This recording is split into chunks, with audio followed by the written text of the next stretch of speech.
All right, welcome to Lucky 13, episode for St. Patrick's, the Rabbi and the Shrink.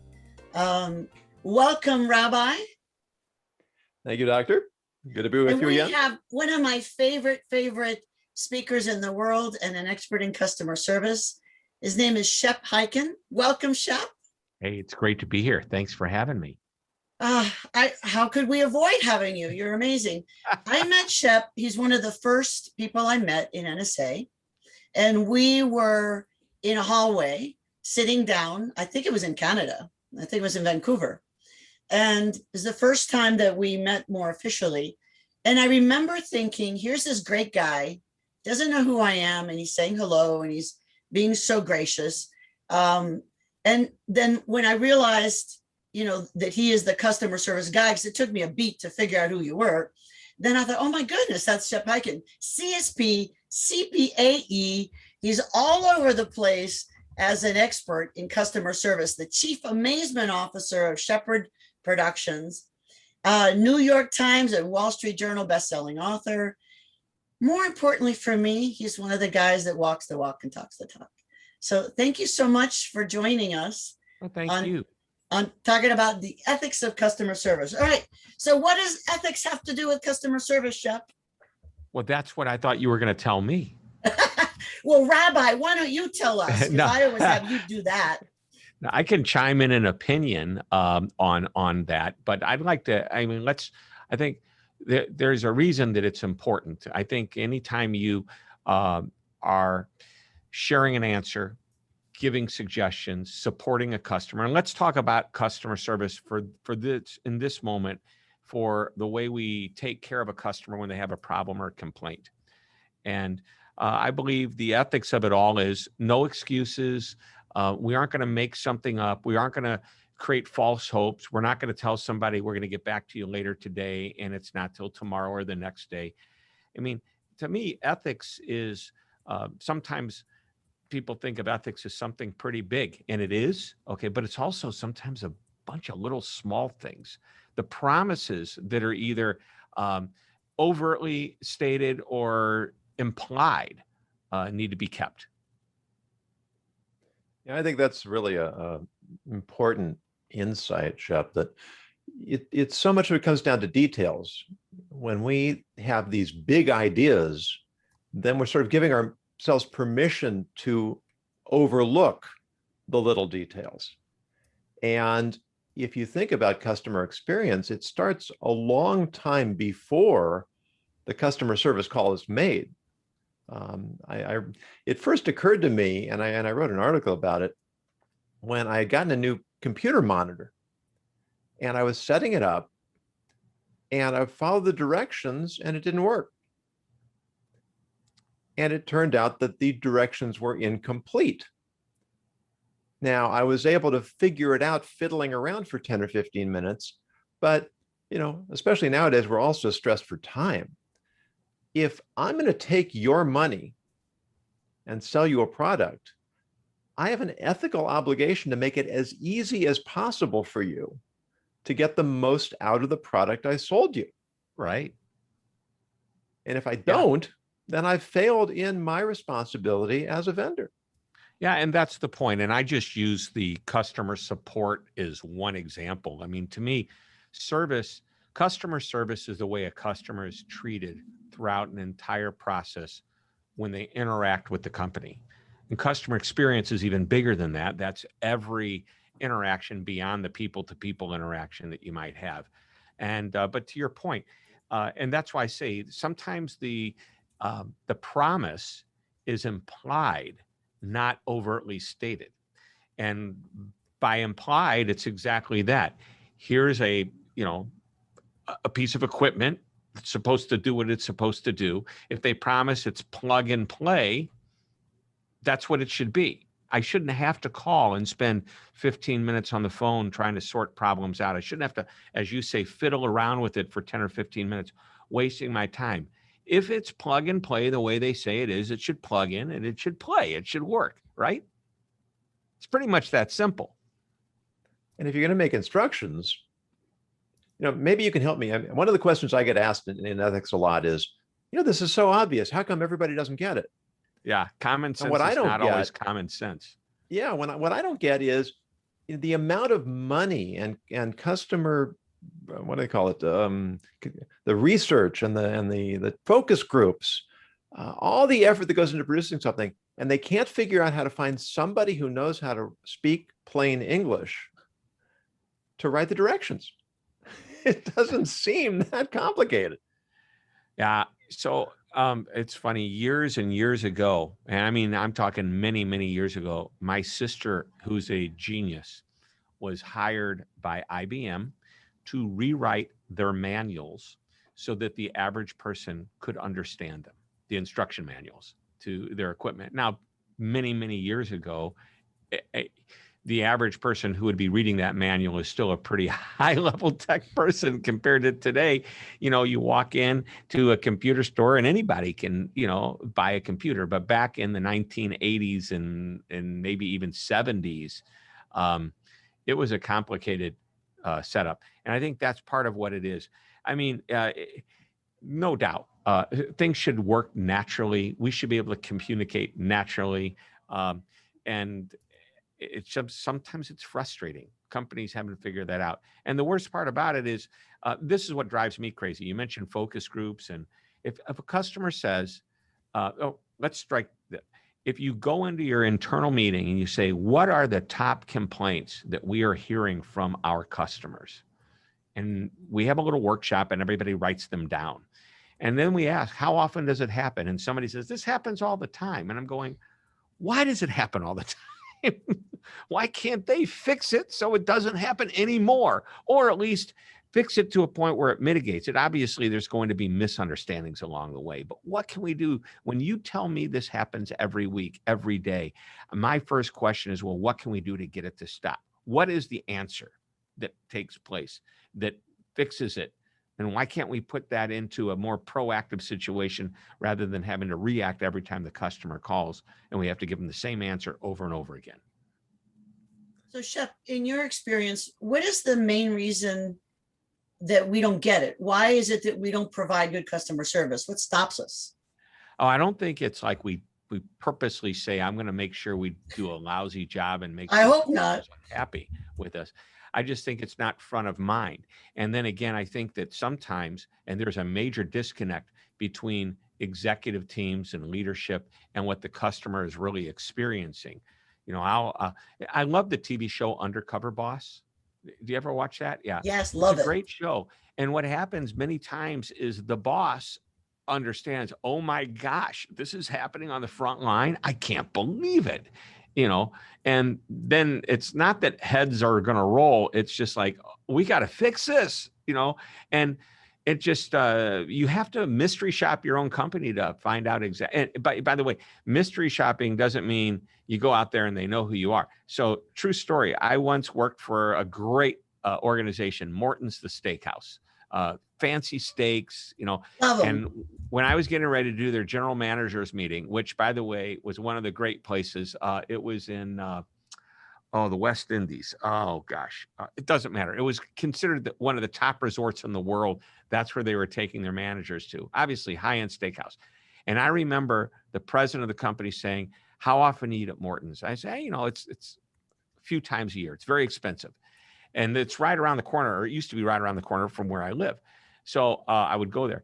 But he goes, I want you to go and I want you to have the real Morton's experience, like, our high level clients do. And I go, okay, how are you going to do that? I'm going to call and make a reservation for you. I go, well, then I'm not going to have the real Morton's experience. I'm going to have the Morton's experience that the president of the company wants me to have. I want to go in there and I want to be anonymous. I want to experience what it's like as a real person to get served without them knowing that I'm supposed to be a VIP. Okay. And when that experience is the right way, that means that's what everybody experiences.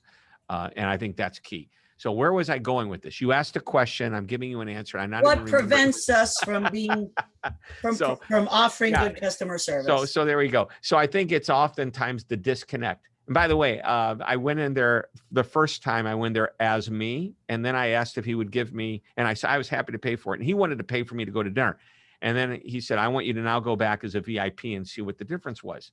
Ironically, there wasn't much of a difference. And that's a beautiful thing. That's a beautiful thing. Where it might have made a difference is if it was crowded and I'm a VIP and they get me in quicker. What might have made a difference is if they remembered who I was from being there before, but obviously I hadn't gone there enough that would happen. So what is the disconnect? Oftentimes, if you ask leadership how you think the services in a company, their rating is much higher than what the customer's rating is. So reality is in the customer's eyes, not the company's or the leadership's eyes.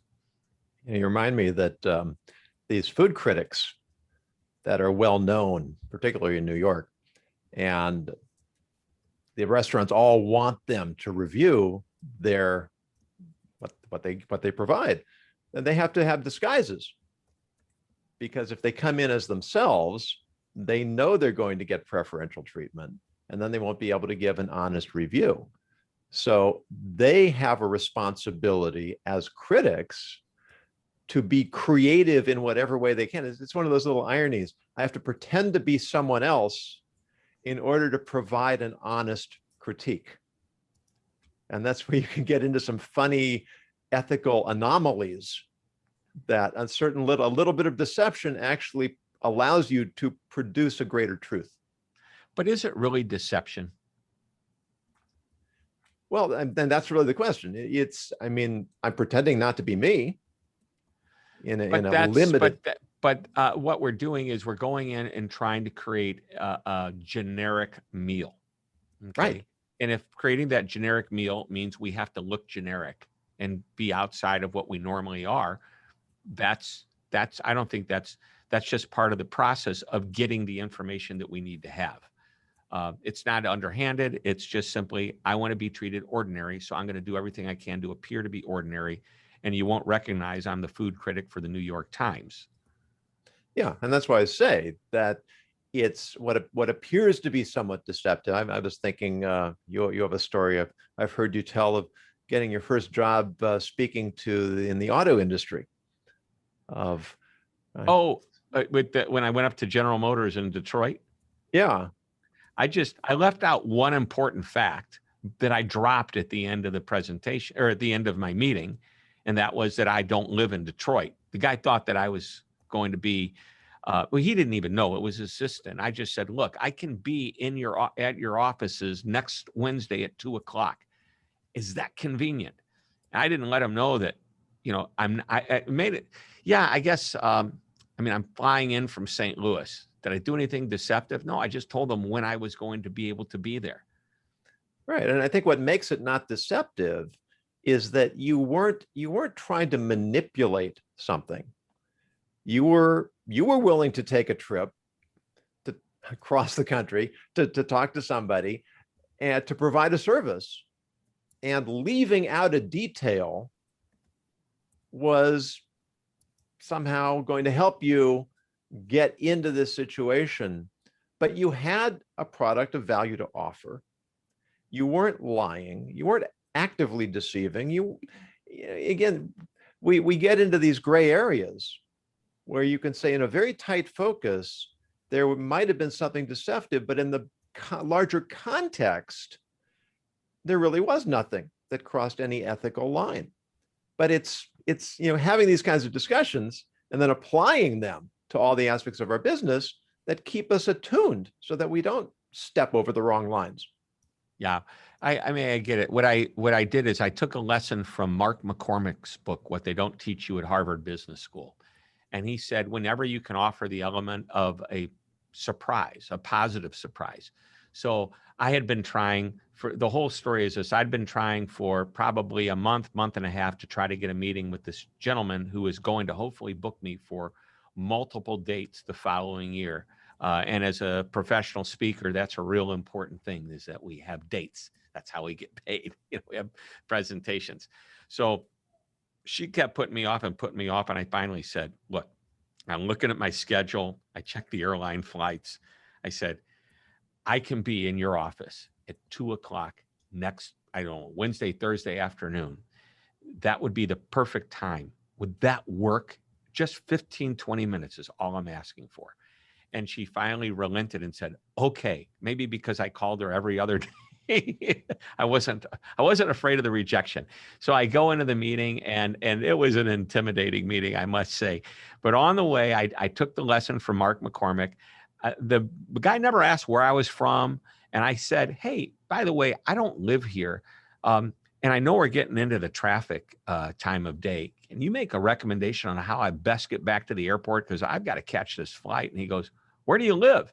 And I said, St. Louis, Missouri. He goes, you flew here to St. Louis just to meet with me for 15 minutes? I said, sir, I am serious about working with you. And if that's what it's going to take is a face-to-face meeting, I'm going to fly here and I'm going to meet with you. And he goes, oh my gosh. And I'll never forget, he gets up. He doesn't even give me my answer about how to get back to the airport. He walks out and he says to somebody, and I don't know if it was assistant, he says, book this guy in Los Angeles on January 5th and 6th next year. You know, it was like 4 months away. And I'm thinking, score, I did it. That's exactly, I impressed him. I surprised him. It was a positive surprise. And I ended up working an average of about 40, almost 50 days a year for them between 1984 and 89. So about 6 years. Wow. Not a bad story, huh? Yeah, It's absolutely a great story. Yeah, and it shows how, you don't have to resort to dirty tricks or questionable tactics. Creativity is something that is going to make you stand out. Yep. Without crossing any lines. In this virtual world now, what do you notice about the differences in how we do customer service now that so many of us are virtual or hybrid or in a very diminished on-site situation? Yeah, so that's a pretty big question with a lot of different ways we can go on that answer. For the true virtual customer services and support, it was about a year ago today, or yesterday, I think they said was the official year, when pretty much the whole world shut down. Yes. And everybody was sent home. And I have clients. I have this one client. I interviewed him for a special event, and he has 60,000 employees, all in a customer support center. And every single one of them had to be sent home. And they were going into places, in I would say maybe closer to third world countries where the infrastructure didn't allow for the internet and everything to be quite as strong as it was necessary for them to do what they did. But they managed to do it. Here, and maybe face to face, if you want to call it that, we go into places today and they don't allow, like I go to a bakery every Saturday, they don't take cash. They said we're protecting our customers. Everything's done with a credit card or your phone, put it over, Apple Pay, if you will. And I think that's a great choice. So customer service is changing in the way people are doing business, but the philosophy behind service has not changed. That makes sense.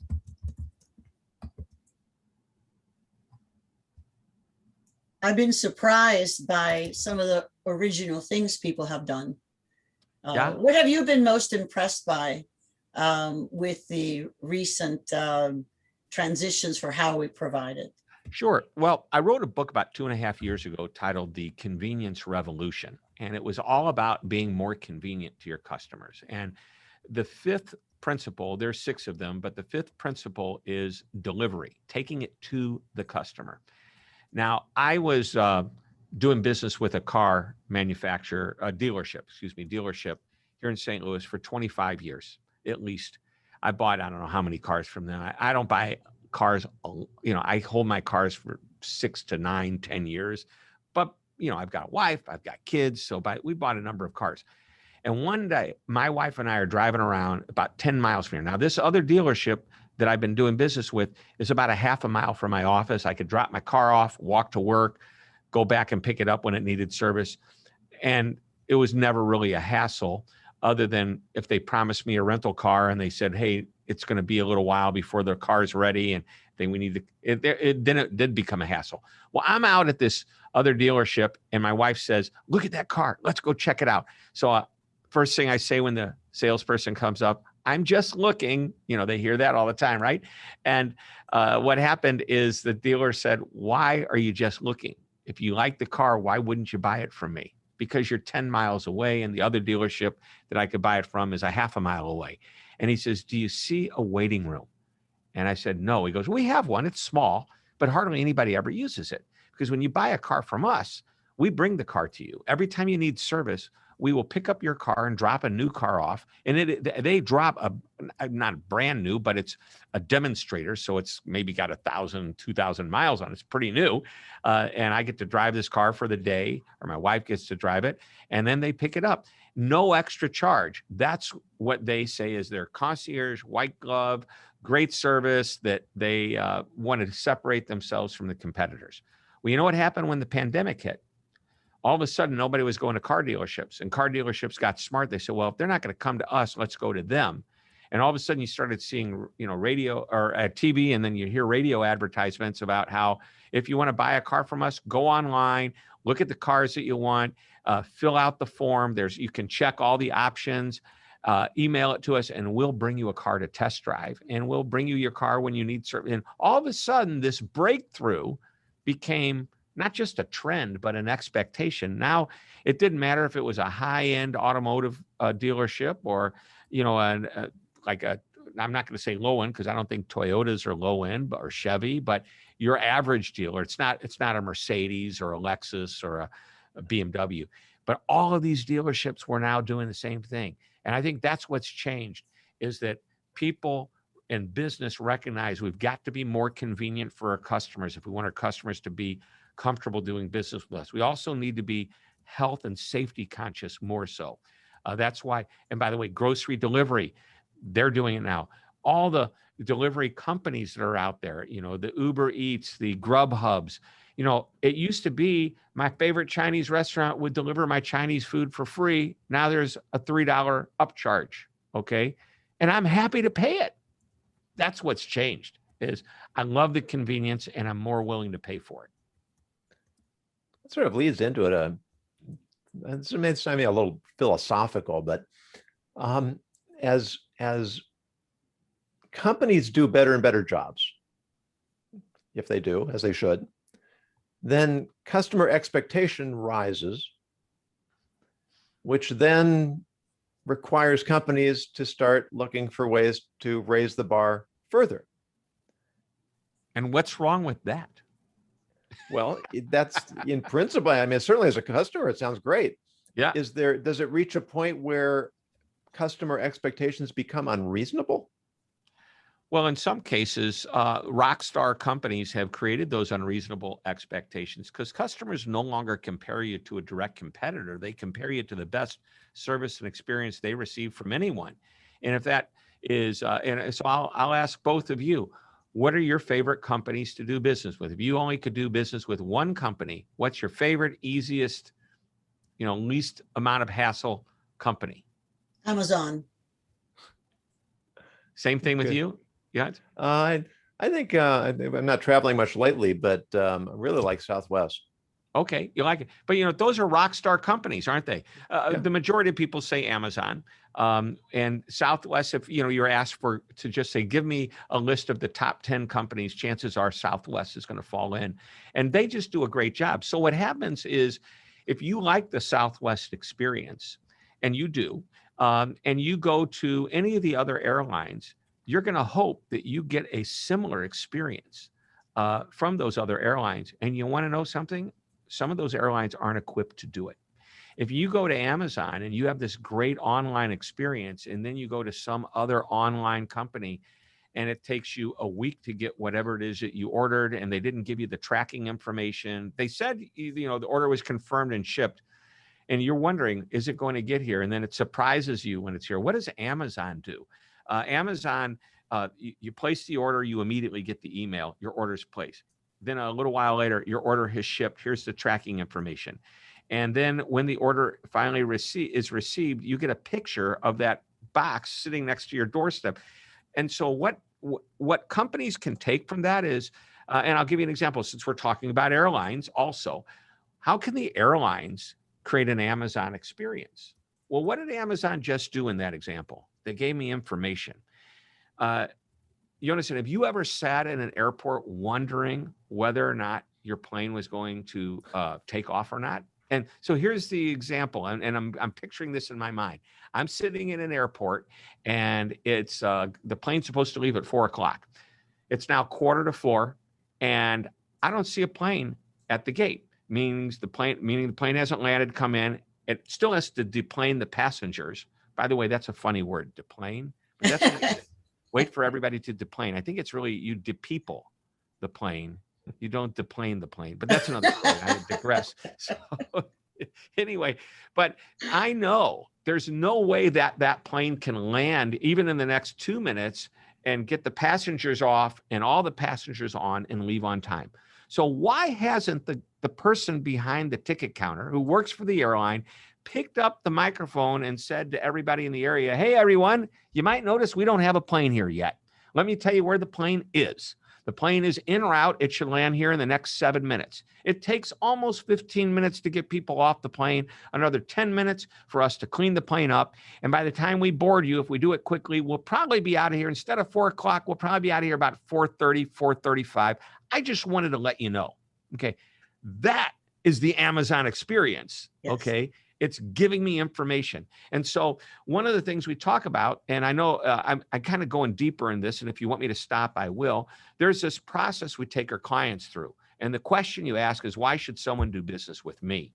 And the answer to that is really what makes me stand out from my competition? What makes me better maybe or different?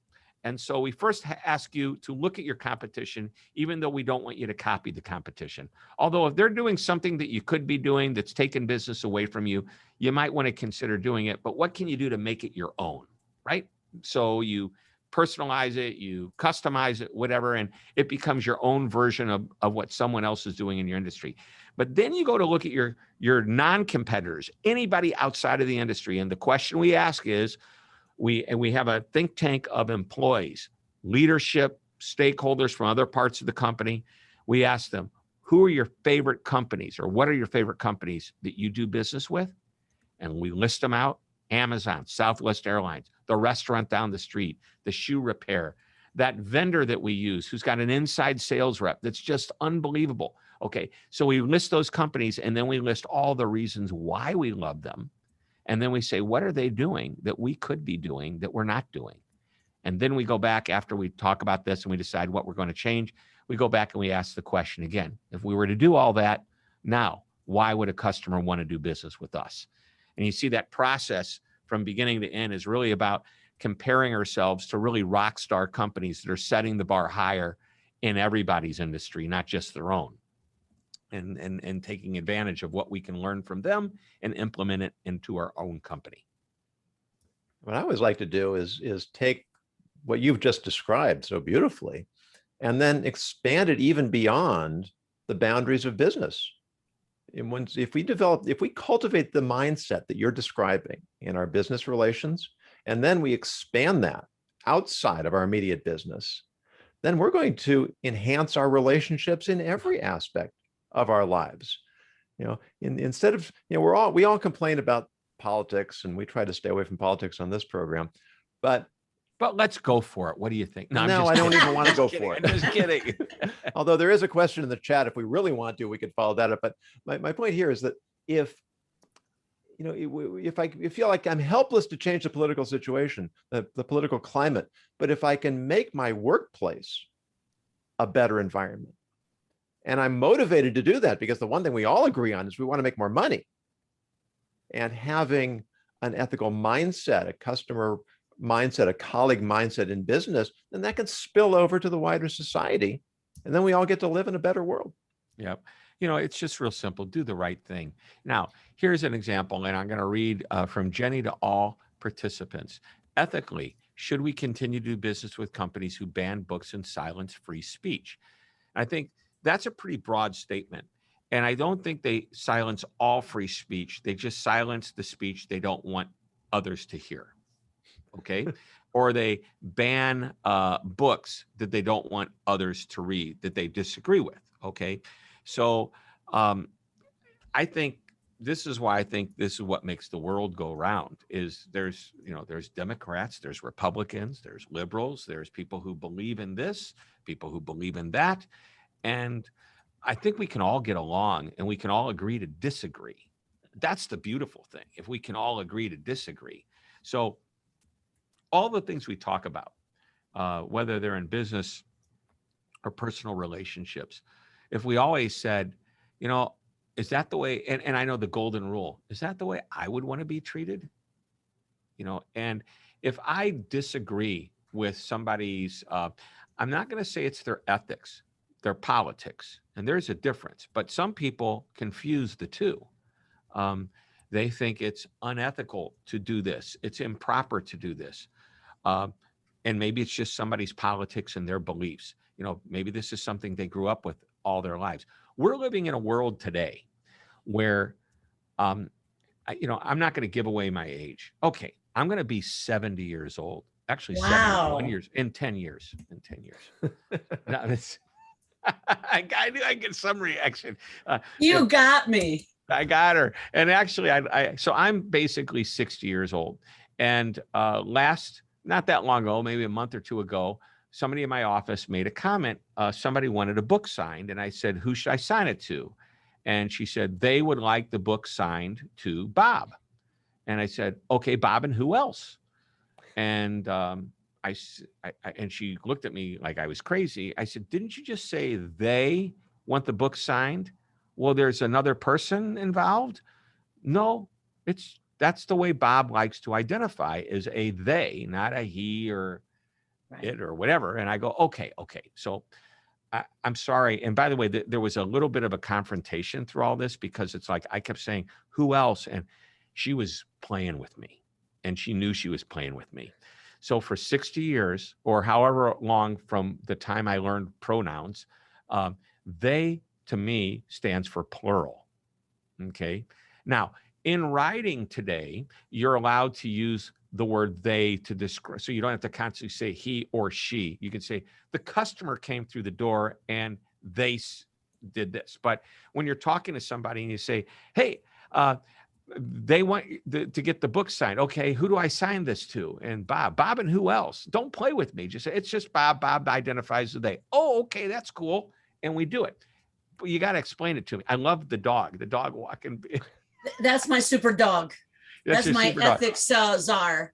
So the point I'm trying to make is that I'm totally on board with, if somebody wants to refer to themselves as a he, she, them, they, whatever it is, I'm totally on board with that. But for 60 years, I've been taught something else. So you're going to have to teach me to think differently. I don't disagree with it. I just have to practice it a little bit so it becomes natural. And it's hard to break a 60-year-old habit, but I'm doing it. And I think everybody needs to be that kind of, have that open-mindedness today, to be willing to see the other side, to understand the other side. Even if you don't understand it, be willing to give somebody the benefit of the doubt, especially if it's not doing you any harm, if it doesn't hurt you in any way, accept people for who they are and what they do. Yeah, it's all about respect. Yeah. So, hey, by the way, if you disagree with somebody, you do have a choice. There's some companies that have taken some pretty strong stances, both politically and religiously. Look at Chick-fil-A. Okay. If you disagree with Chick-fil-A and you don't want that delicious chicken sandwich, you can choose not to do business with them. I mean, if I try to meet you halfway and you try to meet me halfway, there's a pretty good chance we're going to get there. Yep. But if I'm going to plant my flag because you're making a decision that I may not agree with, that isn't something that, and again, a lot of it has to do with social norms. And this is where it gets very confusing, because if social norms accept that they is plural, not singular, right? Yeah. I mean, I grew up like you. I studied, my degree is in English. I think it's important to use words the way they are meant to be used, but language does evolve, and things that were once incorrect become acceptable. And while I can hold myself to a higher linguistic standard, it may not be reasonable for me to impose that on everybody I communicate with. Right. You should see me when I go to a hotel and expect to get the service I think I deserve, and I don't get it. My wife just goes off into the corner and says, "Oh, here it goes all over again." But I think that when we get back to business, if you're going to pay somebody good money to buy a product or get a service, you would expect that it would be right. Yes. And what is the definition of right? If you're going to put on the door or on your sign that said our customers are the most important thing we have to us, then you better treat me like that sign says. What about when you call on a customer service call and you get somebody who's clearly from a different part of the globe, not necessarily the easiest English to understand, clearly reading from a script and not responding directly to your questions? Mm-hmm. And now this has become the norm in so many industries. Is it really a question that companies are trying or need to minimize their customer service expenses in order to stay competitive? In some or cases, are they just trying to squeeze more blood out of the stone because we don't really have an option? Yeah, and so I want to pull one thing out of that equation, and that is the person who has the thick foreign accent from the other side of the world that you're struggling to hear, because I don't think that it matters whether it's on the other side of the world or right down the street. If you've got somebody reading from a script that's not showing empathy and not showing true concern for the customer, they're just going through the motions, you're going to be frustrated regardless. Sure, having a tough time understanding a person is also there. Excuse me. I was calling a support center, and I could understand the person's accent perfectly, but what made it hard for me to understand them overall was the noise I heard in the background, which was probably 200 other people in that support center, because I could overhear that conversation. I kept saying to the person, I said, "I completely understand you when I can hear you." So, but to your point,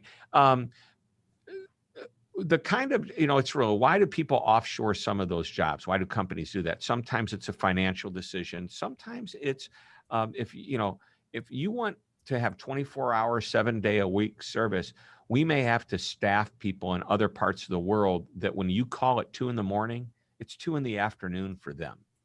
And so that's one reason why support centers shift calls around the world throughout the 24-hour period or throughout holidays to make sure that they're covered. Another reason support centers are around the world is, and by the way, the support centers, when this was the gentleman I talked about earlier, had 60,000 employees and 62 support centers around the world. He said the reason we had so many support centers are all the reasons I mentioned, but also if you're in the US and there's a hurricane on the East Coast, we can shift all the calls to the West Coast. Well, guess what happened in the pandemic? We had 100% shift everybody to home, so it was quite an ordeal for them.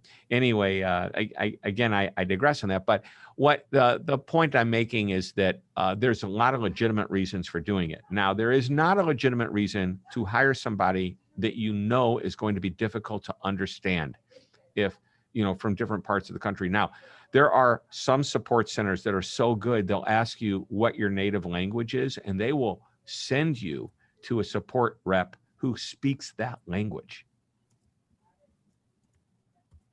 So there's your other extreme. Yeah. Yeah. They're back to the creativity and then the initiative and the being proactive. Yeah. See, I come from Cuba and my mother spoke of the English, but not also so perfect. And Miami shifted pretty early to having, would you like someone that speaks Spanish? Habla español, por favor. And they send you off to the Spanish speaking world. And it was always nice that my mother did business with the people who would cater to that. Mm-hmm. And I became an interpreter at an early age. So that was interesting. So one quick issue then, with all this virtual stuff and people home, there's two pet peeves I have.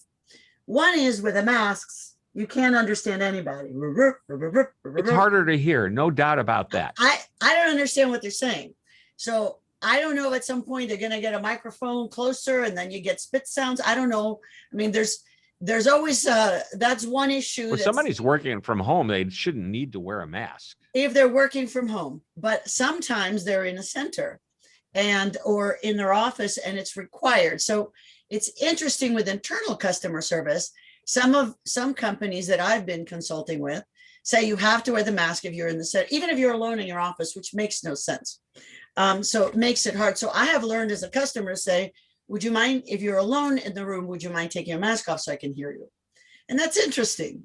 Just having to think about how do we do customer service, keeping our internal people safe, but at the same time, without being ridiculous for the sake of politics or an ethical charge of unsafe or whatever. I mean, do you have to take a picture of you talking to show that no one's around? I don't know.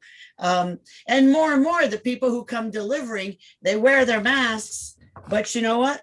Their mask is here.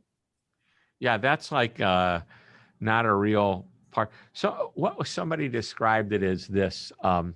It's like, the whole mask thing, you talk about political and some people agree with it. Some people don't agree with it. It's like, we don't, if we don't worry about masks here, but we worry about masks over there. You have to, Yeah. So I can't remember, but I'm going to try to say this as tactfully as possible. Okay. It's like you have a public pool and you tell people, look, if you're going to go to the bathroom when you're in the pool, just go over in that corner. It's, it just doesn't make any difference. I mean, as soon as a person decides that they're not going to wear a mask, then if they're only wearing it halfway, it might as well not wear it at all because it's not doing any good. And if masks are mandatory, then wear them the right way.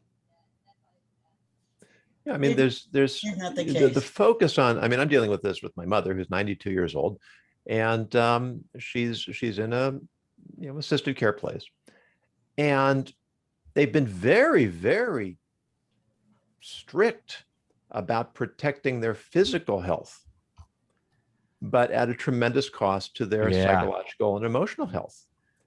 So none of that was taken into consideration throughout this whole process, was it? Yeah, and that's a very real. One of her neighbors, really tragic story. An older gentleman who had lost his wife and was isolated, and he jumped off his balcony. Now, they were taking care of his physical health, but you have to look at the whole picture, and you have to anticipate the effects of every decision, of every choice, of every policy, because if you don't, something's going to come back and bite you. Yeah, that's just so sad. I'm a psychologist, and I've been doing a little overtime with suicidal veterans and people either in the military or their loved ones, because they're so overwhelmed right now with everything that's happening. And it can be very stressful times. It's interesting how we manage it or don't manage it. Well, on that happy note, Rabbi, you have a word of the day. Why don't we go to that? I love the word of the day. All right. Yes, the word of today is one to love. It's quotidian. And quotidian means everyday, ordinary, often to the point of mundane. And I thought it was a good choice, because when it comes to customer service, it's one of those things where we want everything to run so smoothly and so predictably, and so to the point where we don't notice anything, because of course, as human beings, we don't notice when things are going well. We only notice when things are not going well. So on the one hand, I know, Shep, you talk about being amazing and moments of magic, but don't the moments of magic come out of making the ordinary just flow? Yeah. So this is, to me, what a moment of magic. Well, let's step back. Moments of truth is where I came up with the idea of moments of magic. A moment of truth, according to Jan Carlson, former president of Scandinavian Airlines, is whenever a customer comes into contact with a company, they form an impression. It's that simple. And he said it can be good and bad. And I've just given names for them. Bad is a moment of misery. Good is a moment of magic. Now, there's also one in the middle. It's a moment of What was your word today? Quotidian. It's a Quotidian. quotidian moment. It's a quotidian moment in that it's a moment of mediocrity. So you got misery, mediocrity, or quotidian, and magic. Although now if I go with quotidian in the middle, I'm going to have to come up with Q words on each side. So anyway, And quintessence. How about that? the mundane, the average, the trite, the pedestrian, the quotidian, the common, the conventional, the mainstream, the unremarked. I'm reading all the words in the chat. These are great. Pedestrian, prosaic, uninteresting, uneventful. Those are, in my mind, is really close to a moment of misery, because what your experience is just like they just went through the motions. It was okay. It did what it was supposed to do, but nobody was friendly. They weren't mean either. Nobody really smiled, but they didn't frown at me either. And so that's average. What do you need to be in that moment of magic zone? What do you need to do to create amazement? So amazement is any interaction that you have that's better than average.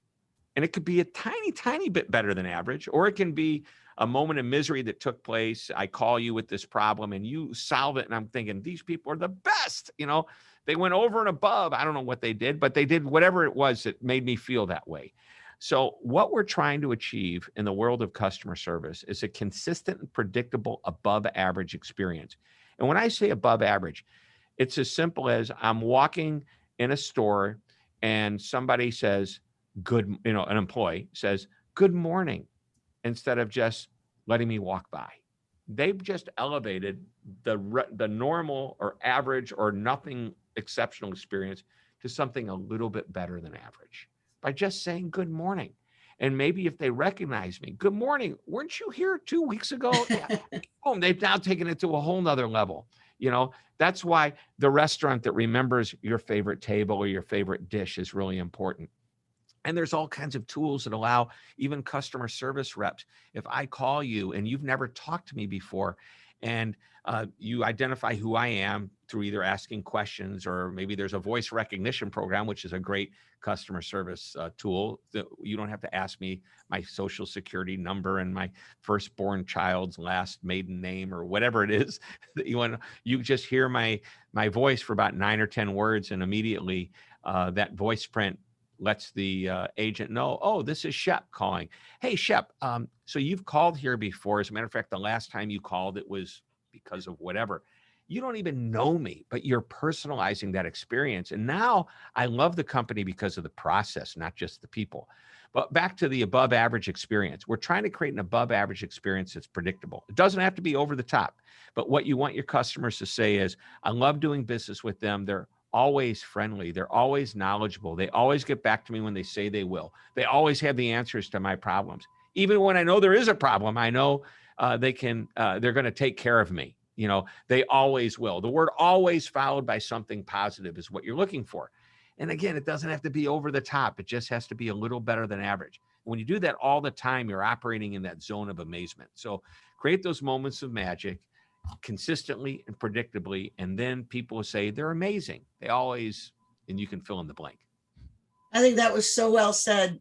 I have a quick family story. When we first came to this country from Cuba, my father, we started over with nothing, and my father loved Sears, he loved the Pope, and he loved Ford. Okay.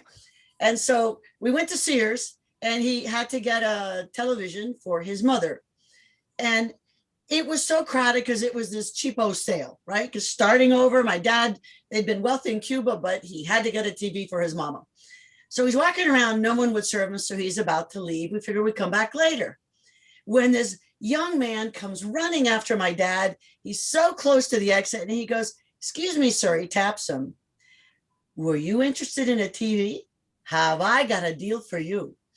And he took my dad by the arm, and he took him, and it wasn't his department.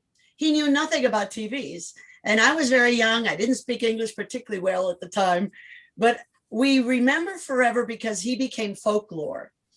And my father would say, no, we'll just come back another time. I have questions. He said, no, but sir, this TV is gold, and gold is a very rich color. So my dad bought it because he was trying so hard to make the sale and to be pleasing. And from then on, for us, the customer service, and the motto is, because gold is a very rich color. And I just think that's kind of funny. We'll always remember Mr. Spiro with his, suit that was too big and his sweaty self in Miami, Florida Sears. Yeah. So I love Sears too. I love the catalog. Growing up, that was like, I would just Yes. go through that catalog. And but anyway, great story. And isn't that sometimes what makes the difference? You can go to a diner, just a greasy diner, hamburgers, eggs, bacon, whatever. What makes it exceptional? I love the owner. I love the server. I can get eggs and bacon anywhere. So sorry, no bacon. For the rabbi. No judgments around. So by the way, there's a perfect example. Bacon, no judgment. You're not going to be upset if Dr. Red Shoe orders a bacon, lettuce, and tomato sandwich, and she's not going to be upset if you don't. Okay. I'll tell you, at my first National Speakers Association convention, I signed up. I was expecting it to be like most of my trips, where I'm going to live on yogurt and granola for 3 days.